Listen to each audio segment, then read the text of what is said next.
जब मैं अपने फर्स्ट अटेम्प्ट की प्रिपरेशन कर रहा था तो मैं कई सारी ऐसी गलतियां कर रहा था जिनकी वजह से मेरे काफ़ी सारे मार्क्स गए एंड मेरा सिलेक्शन रुक गया था उस साल। एंड अपने सब्सीक्वेंट ड्रॉप ईयर में मैंने काफ़ी सारी उन मिस्टेक्स को सही किया जिसकी वजह से मेरे 680 मार्क्स आ पाए एंड मैंने नीट क्लियर किया। तो इस वीडियो में मैं वही सारी गलतियां डिस्कस करूंगा कि मैंने क्या क्या ऐसा किया था जिसकी वजह से मुझे इतनी ज़्यादा प्रॉब्लम हुई थी, मेरा सिलेक्शन रुक गया था। एंड मेक श्योर तुम लोग वो सारी गलतियां रिपीट ना कर रहे हो। तो पहली गलती इज प्रोक्रेस्टिनेशन, कि भाई तुम बस सोचते जा रहे हो कि यार मैं ये करूंगा ये करूंगा ये करूंगा, रोज का सोच रहे हो बस, बट एक्शन नहीं कर रहे हो। तो इस चीज से बचो यार, तुम एक्शन करना शुरू करो। तुम रोज के अपने गोल्स अचीव करो, कंसिस्टेंट रहो, तभी तुम कुछ अचीव कर पाओगे। अगर तुम सिर्फ सोचते रहोगे तो फिर कुछ अचीव नहीं कर पाओगे। तो सबसे पहली चीज़ है प्रोक्रेस्टिनेशन अपनी रोको। और दूसरी चीज़ है तुम डर छोड़ दो, कि भाई जब तक तुम डरते रहोगे कि यार मेरा सिलेक्शन होगा कि नहीं होगा, तब तक तुम अपनी प्रोसेस पे फोकस ही नहीं कर पाओगे। मैं तुम्हें अगर एग्जांपल दूं तो धोनी का दे सकता हूँ। वो कैप्टन कूल इसलिए है क्योंकि वो कभी भी रिजल्ट के बारे में सोचते ही नहीं है, सिर्फ प्रोसेस पे फोकस कर रहे हैं कि भाई मैं अपना बेस्ट दूंगा, भले ही मैं जीतूं चाहे हारूं, उससे फर्क नहीं पड़ता है, मेरी मेहनत से फर्क पड़ता है। तो मेहनत करना शुरू करो, डरना छोड़ दो। जिस दिन डर छोड़ दोगे उस दिन तुम्हारा सिलेक्शन पक्का हो जाएगा and you will become the best and toppers की लिस्ट में तुम्हारा भी नाम शामिल होगा। इसके अलावा जो बहुत ज़्यादा कॉमन मिस्टेक है दैट इज, पहली चीज़ PYQs नहीं करते लोग, दूसरी चीज़ चैप्टर्स छोड़ देते हैं। सबसे पहली चीज़ अगर मैं तुम्हें बताऊं कि यार तुम चैप्टर्स तो किसी हालत में छोड़ ही नहीं सकते हो, कि तुमने एक चैप्टर छोड़ा उससे भले ही तुम्हारे 2 क्वेश्चन छूटे, बहुत ज़्यादा मेजर इंपैक्ट पड़ेगा चीज़ पर। क्या पता वो 2 क्वेश्चन तुम्हारे या तो रैंक डिसाइडर भी हो सकते हैं अगर तुम टॉपर हो। अगर तुम्हें सिलेक्शन लेना है तो फिर तुम्हारे सिलेक्शन के लिए वो 2 क्वेश्चन बहुत ज़्यादा ज़रूरी हैं। तो चैप्टर छोड़ना बंद करो। और दूसरी चीज़ है PYQs। भाई PYQs इतने ज़्यादा इंपॉर्टेंट है, एवरीवन नोज इट, बट कई बार क्या होता है कि हम छोड़ देते हैं, जिसकी वजह से सीधा सीधा क्वेश्चन उठ के पेपर में आ जाता है एंड हम वही गलती फिर से कर देते हैं कि लगाया ही नहीं था तो हमें ये पता ही नहीं है कि ये PYQ है और इसका आंसर क्या है। वरना सीधा सीधा ऑप्शन हमें याद होता है कि यार यही आंसर है इसका, कैलकुलेशन मेरी चाहे जो बने, डॉट वैल्यूज यही थी तो आंसर भी यही है। तो बहुत ज़्यादा इंपॉर्टेंट होता है PYQs। इससे तुम्हें ये भी पता चलता है कि मेजॉरिटी ऑफ द चीज़ें किस चैप्टर के किस पोर्शन से पूछी जाती हैं, तो तुम उस पोर्शन पे बहुत ज़्यादा ध्यान दे सकते हो ताकि उससे कोई और क्वेश्चन बने तो तुम उसको भी अच्छे से सॉल्व कर पाओ। तो तुम्हें चैप्टर्स नहीं छोड़ने और PYQs सारे करने हैं। PYQs के लिए तुम नीटिफाई पे जा सकते हो, तुम्हें चैप्टर वाइज PYQs असॉर्टेड मिल जाएंगे। तुम एक चैप्टर जैसे खत्म करो तो उसके सारे PYQs तुम लगा सकते हो वहाँ पे, जो कि मेजॉरिटी फ्री हैं, जो अभी के रिसेंट ईयर्स के हैं। एंड अगर तुम्हें पुराने चाहिए तो वो एक मिनिमल फीस पे, that is 199 rupees a month.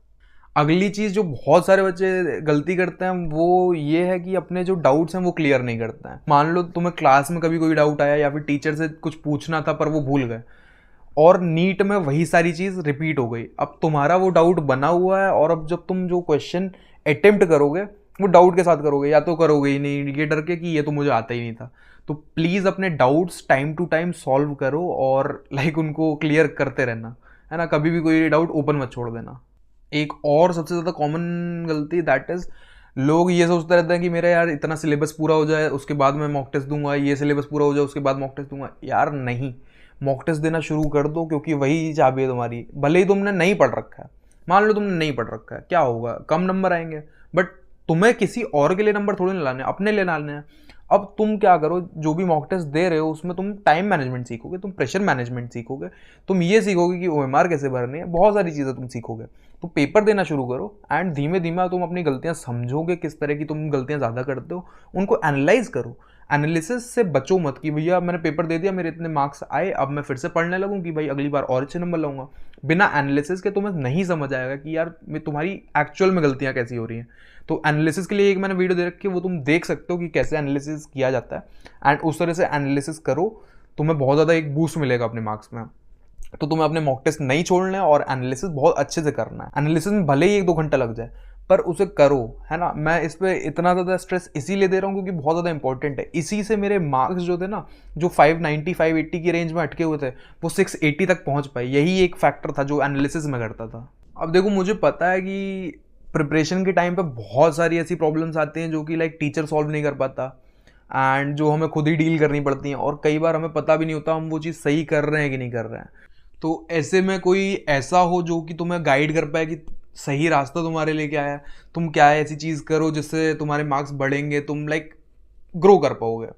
तो ऐसे एक इंसान की वैल्यू बहुत ज़्यादा बढ़ जाती है। एंड मेरे टाइम पे ऐसे एक इंसान की कमी थी जिसकी वजह से लाइक मैं अपनी गलतियाँ पहले अटेम्प्ट में आइडेंटिफाई नहीं कर पाया था, एंड जिसकी वजह से मेरा सिलेक्शन रुक गया था। तो इस गैप को फिल करते हुए मैंने एक मेंटोरशिप प्रोग्राम खोल रखा है, जिस तुम डिस्क्रिप्शन में जाओगे तो तुम्हें मेंटोरशिप फॉर्म की लिंक मिलेगी, तुम उसको भर सकते हो, एंड मैं या फिर मेरी टीम में से कोई तुम्हारे कांटेक्ट में आएगा एंड तुम्हारी जो भी प्रॉब्लम्स हैं उनको सॉल्व करने की कोशिश करेंगे। अगर ये वीडियो तुम्हें पसंद आ रहा है तो प्लीज़ इसको लाइक करना, और कमेंट्स में मुझे ये बताओ कि तुम्हें और किस किस चीज़ में प्रॉब्लम आती है, क्या ऐसी चीज़ है जिस पर मैं और वीडियोज़ बना सकता हूँ एंड तुम लोग की हेल्प कर सकता हूँ।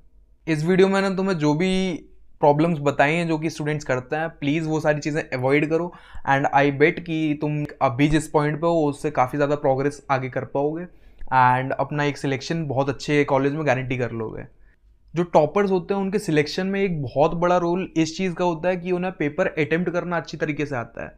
तो अगर तुम ये सीखना चाहते हो कि एक अच्छे वे में कैसे पेपर अटेम्प्ट किया जाता है, कैसे ओएमआर ऐसे फिल करें कि कभी कोई मिस्टेक हो ना, और टाइम और प्रेशर कैसे मैनेज करें पेपर के बीच में, तो तुम ये वाला वीडियो देख सकते हो। जाओ जल्दी से देखो और लाइक अपनी पेपर अटेम्प्टिंग स्ट्रैटेजी इतनी अच्छी कर लो, उसको इतना ज़्यादा प्रैक्टिस कर पाओ तुम कि पेपर में तुम्हारी कभी कोई गलती हो ही ना।